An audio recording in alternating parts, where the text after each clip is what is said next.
Saúde os santos com a paz do Senhor, amém, queridos? Graças a Deus. De pé como estamos. Vamos abrir a Bíblia no livro de Abacuque, capítulo 3. Os pentecostais veio hoje aí. Os pentecostais estão aí, dá um sinal nessa noite. Aleluia. Glória a Jesus. Vamos seguindo do capítulo 2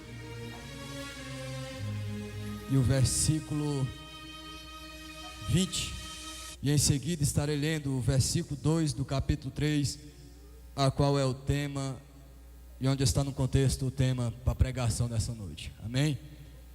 Eu quero louvar a Deus pela vida dos irmãos que estão presentes, pela vida dos pastores. Quero aqui rapidamente externar meus agradecimentos, agradecer ao pastor Enoque, que nos apoiou com carinho, com braço aberto. Que o Senhor continue abençoando seu ministério, sua vida, sua família.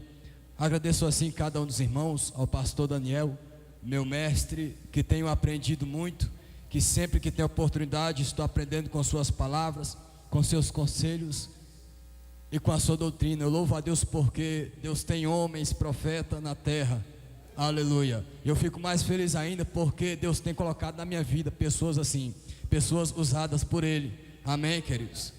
Os irmãos encontraram? Louvado seja Deus. Versículo 20 do capítulo 2, que assim nos diz o texto sagrado: mas o Senhor está no seu santo templo, cale-se diante dele toda a terra. Verso 2 do capítulo 3: ouvi, Senhor, a tua palavra e temi. Aviva, ó Senhor, a tua obra no meio dos anos a notifica. Na ira, lembra-te da tua misericórdia. Amém? Os irmãos entenderam aí? Repita a seguinte frase comigo: aviva, ó Senhor. Mais uma vez: aviva, ó Senhor, a tua obra. De novo: aviva, ó Senhor, a tua obra. Última vez: aviva, ó Senhor, tua obra. Quero que você coloque a Bíblia no banco. Quero fazer contigo mais uma oração nesta noite. Quero que segure, por favor, na mão do seu irmão, na mão da sua irmã, esse irmão mais cheio de Deus que está do seu lado. Porque isso, eu acredito em transferência de poder. Você vai agora ministrar o que está na tua vida para o irmão que está segurando na sua mão.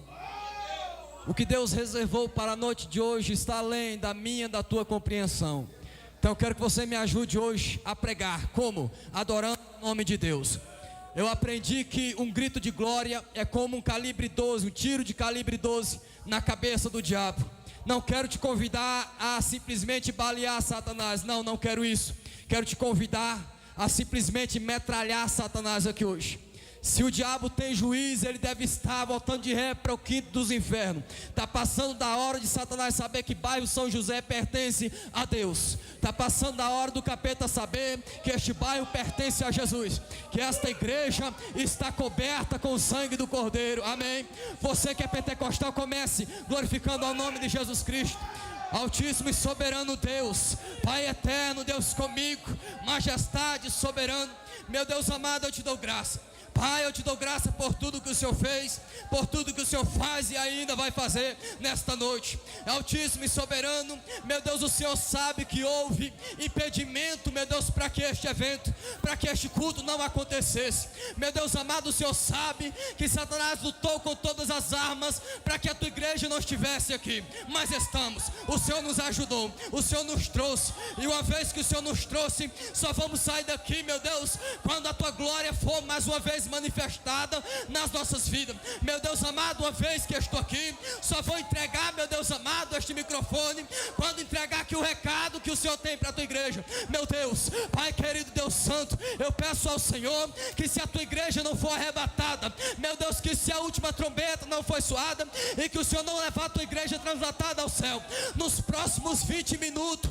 eu quero uma glória tão grande sobre esta igreja, uma unção, Pai amado, impactante, uma unção envolvente envolvente, a unção que somente ela vai despedaçar o jugo, somente a unção do teu Espírito que vai, meu Deus querido, quebrar toda a barreira de Satanás.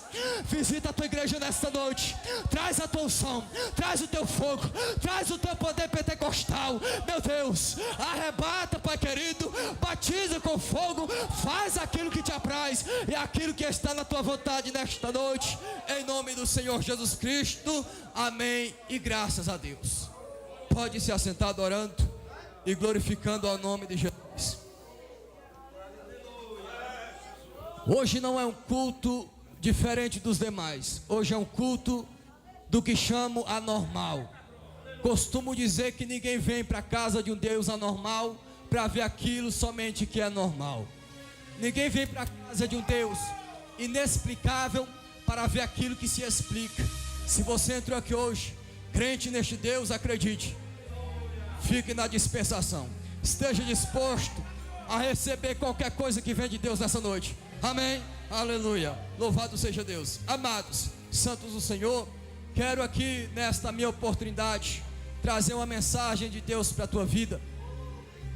Quando lemos o texto a qual Abacuque, tudo ao que indica, levita da casa do Senhor, escreve, falando aqui de avivamento, falando aqui de notificação de Deus para a sua igreja.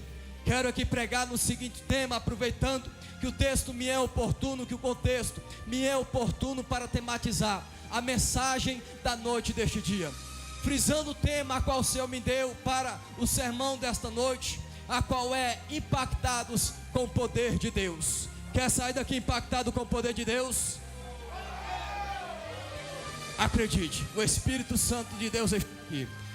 Pegando este tema para a pregação da noite deste dia, a qual o Senhor nos deu, a qual o Senhor trouxe à minha vida, ao meu coração, que quero transmitir para a igreja, impactados com o poder de Deus.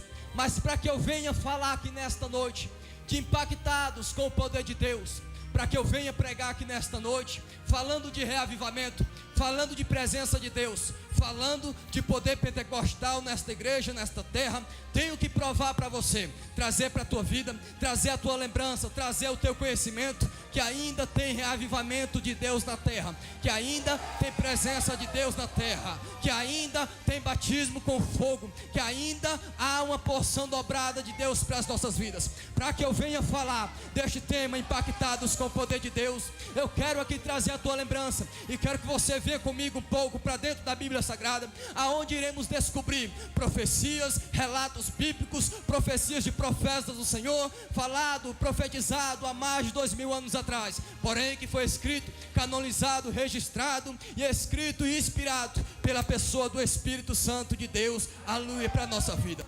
Vendo comigo nesta palavra, neste tema, quero aqui trazer a tua lembrança, que ainda há poder de Deus na terra, que Deus não se afastou do homem, que Deus não se afastou da terra, e que ainda há esperança para este mundo sim, e que ainda há poder de Deus nas igrejas, há poder de Deus em Planaltina de Goiás. Pois bem, a palavra do Senhor em Isaías, no capítulo 6, seguindo o seu versículo 1 a seguir, diz a Bíblia que o profeta, ele tem uma visão. Isaías, no dia do seu chamamento, ele agora tem o prazer, a honra de ter uma visão, e nesta visão ele começa a narrar, dizendo: no ano em que morreu o rei Urias, eu vi o Senhor no alto e sublime trono, o Senhor estava no seu trono, as abas das suas vestes e simplesmente espalhava pelo seu templo.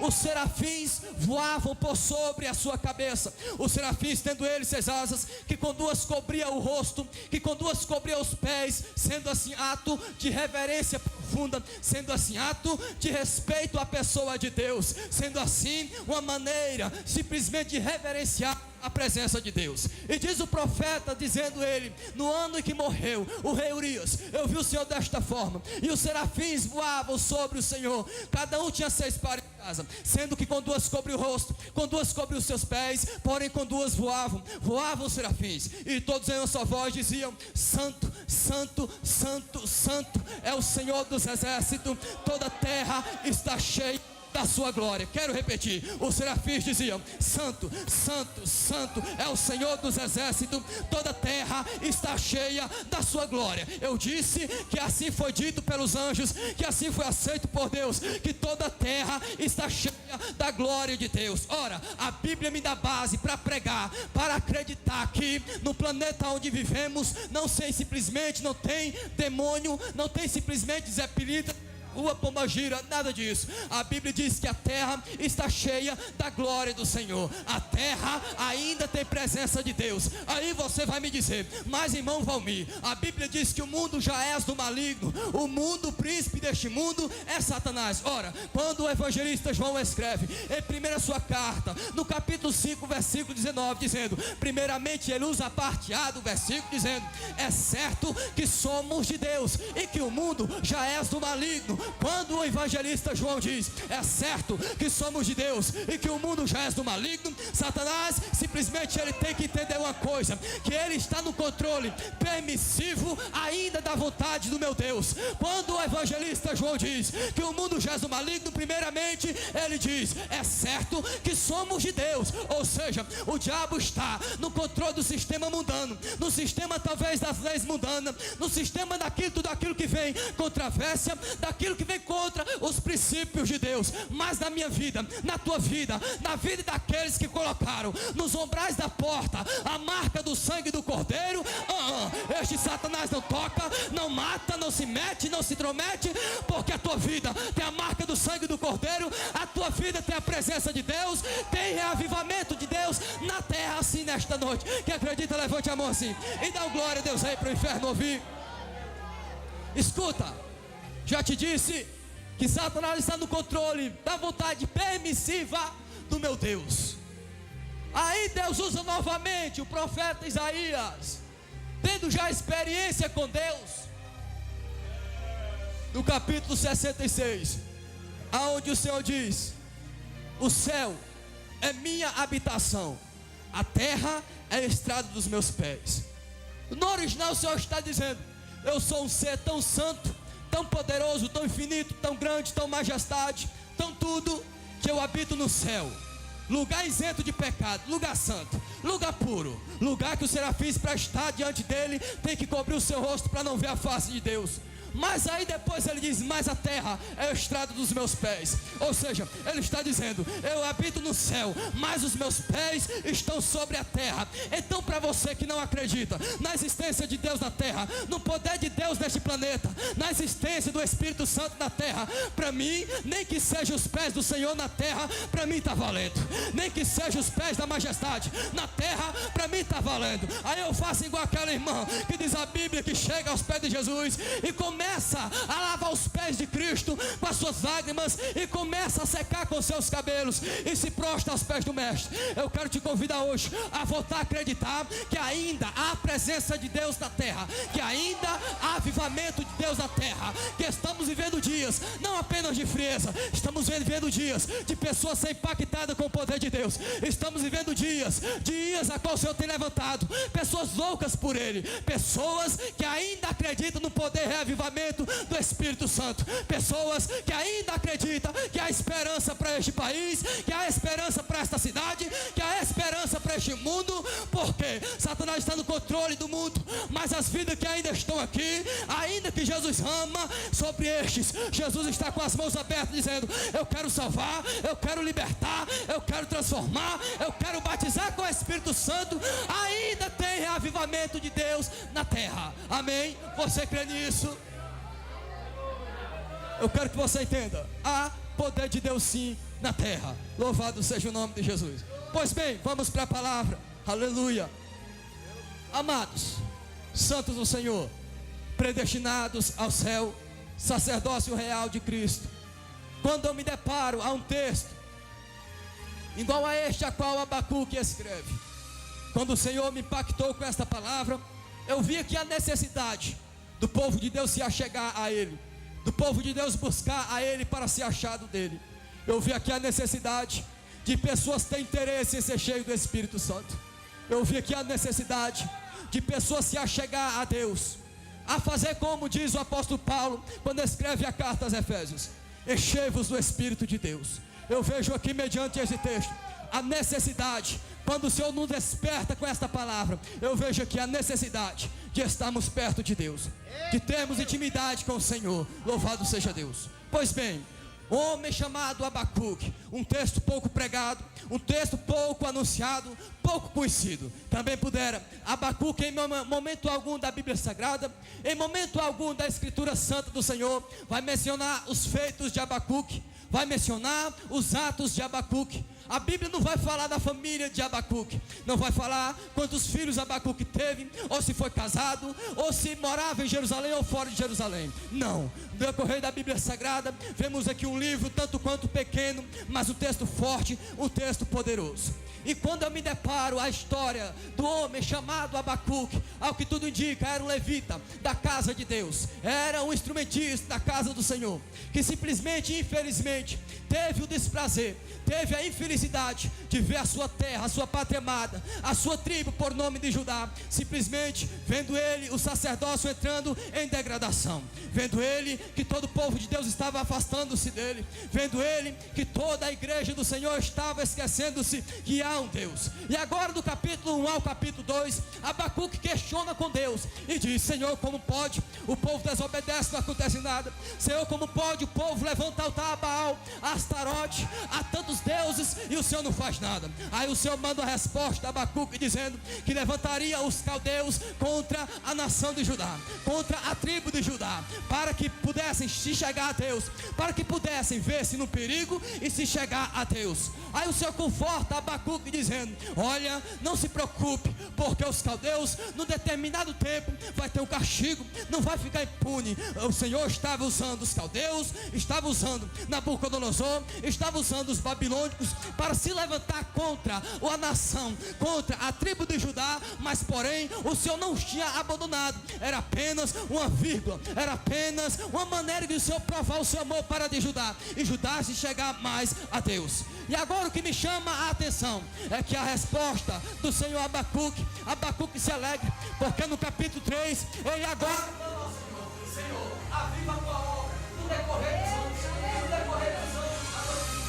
quando o Senhor fala para o povo de Deus, simplesmente a receber uma notificação de Deus, simplesmente receber um recado de Deus, uma notificação do Senhor, simplesmente o profeta está Abacuque, e o Abacuque está dizendo: Senhor, no decorrer dos anos aviva o teu povo, no decorrer dos anos desperta o teu povo, no decorrer dos anos traz uma notificação para a sua igreja. Quero chamar a atenção da igreja para que entender uma coisa: quando a Bíblia nos fornece a palavra dizendo reavivamento, poder de Deus, simplesmente presença de Deus, quero aqui falar um pouco de o que é um reavivamento, do que é um verdadeiro reavivamento espiritual, do que é verdadeiramente o movimento do Espírito Santo. Hoje as pessoas infelizmente costumam às vezes confundir as coisas. Quando eu falo de reavivamento, eu não estou falando aqui de pulo ou de grito ou simplesmente de barulho dentro da igreja. Não, faz parte, não estou dizendo que não faz parte, faz parte. Tenho isto como uma reação do Espírito Santo, porque quando o Espírito Santo está no culto, simplesmente há uma reação aonde o meu Deus está. E sabendo nós que toda ação tem uma reação, toda reação chega de 0 a 1000 e de 1000 ao extremo. É por isso que quando Deus está na igreja, ninguém consegue ficar calado. Alguns dizem aleluia, alguns dizem glória a Deus, alguns levantam a mão, outros batem palma, outros não aguentam e tem que pular, outros não aguentam e caem, tem arrebatamento de sentido. Isso é uma reação da presença do Espírito Santo. Mas quando eu falo de reavivamento, eu estou dizendo andar em obediência com a palavra. Quando eu falo de reavivamento, eu falo de intimidade com Deus. Quando eu falo de reavivamento, eu estou dizendo de andar juntamente com Deus, de ser crente do reteté de Jesus, ser crente de vigília, ser crente de monte, subir no monte, orar de madrugada, porém andar em obediência com a palavra do Senhor. E é isso que o profeta, posso chamar assim, está clamando a Deus, pedindo ao Senhor um reavivamento para o decorrer dos anos. Nota-se que a profecia, que o pedido não é simplesmente para aquela época. Abacuque diz: no decorrer dos anos aviva a tua obra, no decorrer dos anos a notifica, no decorrer dos anos aviva o teu povo. Simplesmente, quando eu falo de reavivamento, eu vejo que hoje, em pleno século 21, no final do ano de 2014, estamos vivendo dias de guerra travada. Estamos vivendo dias simplesmente a qual Satanás se levantou com todas as suas forças. E sendo eu sabedor disso, sendo eu chegando a esse conhecimento, um dia o Senhor me disse: filho, o inferno inteiro está fazendo reunião contra a minha igreja. E eu disse: Senhor, como assim? Satanás tem um único propósito nessa terra: simplesmente levar a vida para o inferno e matar os pentecostais. Já disse aqui que os pentecostais são aqueles que têm intimidade com Deus. Já disse aqui que os pentecostais é aquele que gosta de ser cheio da presença de Deus. Eu disse aqui que pentecostais é aquele que vem para a casa de Deus e não se preocupa com o horário que vai sair. Eu disse aqui que pentecostal é aquele que vem para a casa do Senhor, mesmo estando quebrado, esbagaçado na prova, no deserto, se ajoelha e diz: Senhor, faz-me uma visita. Aí quando o Senhor escuta, porque o seu ouvido não está gravado, Ele manda uma porção do seu Espírito para a nossa vida. E é por isso que sentimos uma alegria imensa. O coração bate mais forte, a perna treme, a mão bate, porque aonde a presença de Deus está, há fartura de alegria. Aonde a presença de Deus está, o mover do Espírito é notório. Eu quero acreditar, eu quero crer que você não veio aqui simplesmente por curiosidade dessa festa. Eu quero acreditar que você veio aqui para o único propósito de adorar a majestade, de glorificar o nome de Deus. Então eu te convido a levantar a mão assim e mandar um glória a Deus aí para incomodar o inferno esta noite.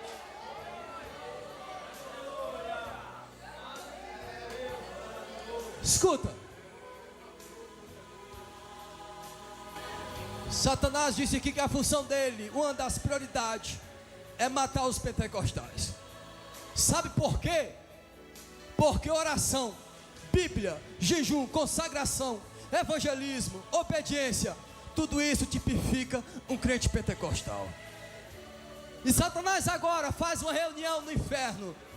Reúna-se toda classe de potestade, toda classe simplesmente de demônio, trono, virtude do mal. E nesta reunião, Satanás reúne todos e diz: debate como matarão pentecostais. Abre-se o arsenal, escute, abre-se o arsenal e tira de lá suas armas horripilantes, armas miseráveis, armas ofensivas. Não é letal, armas ofensivas. Armas como esta, como avareza, como contenda, como fuxico, como disse que me disse, como soberba, como orgulho, principalmente orgulho. É uma das armas que Satanás tem usado para matar os pentecostais. E sendo alvos dos pentecostais dessas armas ofensivas do inferno, agora quando Satanás via que um crente simplesmente era alvejado, porque todo pentecostal que é alvejado por alguma dessas armas, ele começa a ficar fraco. O pentecostal de repente perde a sua vida de intimidade e oração com Deus.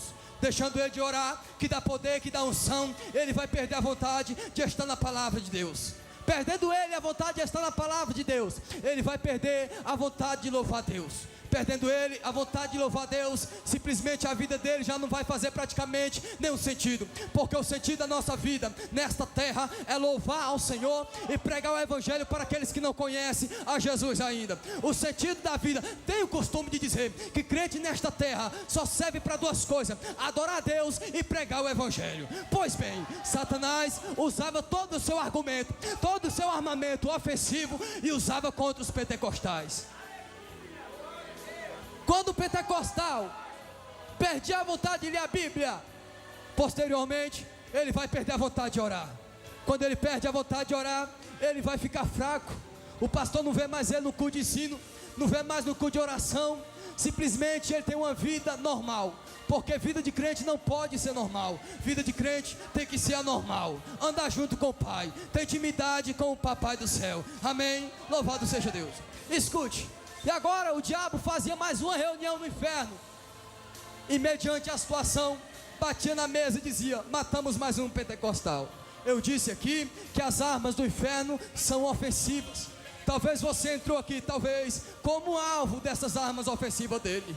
Simplesmente dizendo: não tenho mais jeito, acabou, meu ministério já era, não canto mais, não prego mais, não tenho mais visão, acabou tudo. Escute uma coisa, quero trazer uma alegria para a tua vida. Eu disse aqui que as armas dele são ofensivas. Você pode ter sido abatido, mas nunca destruído. Você pode ter sido simplesmente perseguido, mas não atribulado. Você ainda está de pé. A unção do Espírito Santo ainda está na tua vida. O poder de Deus ainda está na tua vida. vida. Satanás vai ter que ver de perto o agir de Deus na tua vida.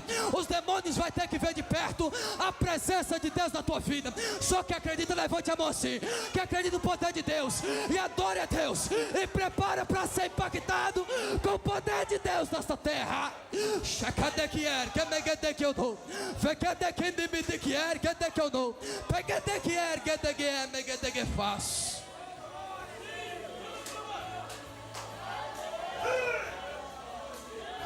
Escuta, o diabo batia no peito e dizia: acabamos com mais um pentecostal. Não vai ler Bíblia, não vai orar, não vai jejuar, não vai consagrar, acabou. Como ninguém vence o meu Deus, e como ninguém surpreende o meu Deus decide mostrar o poder genuíno da sua arma letal.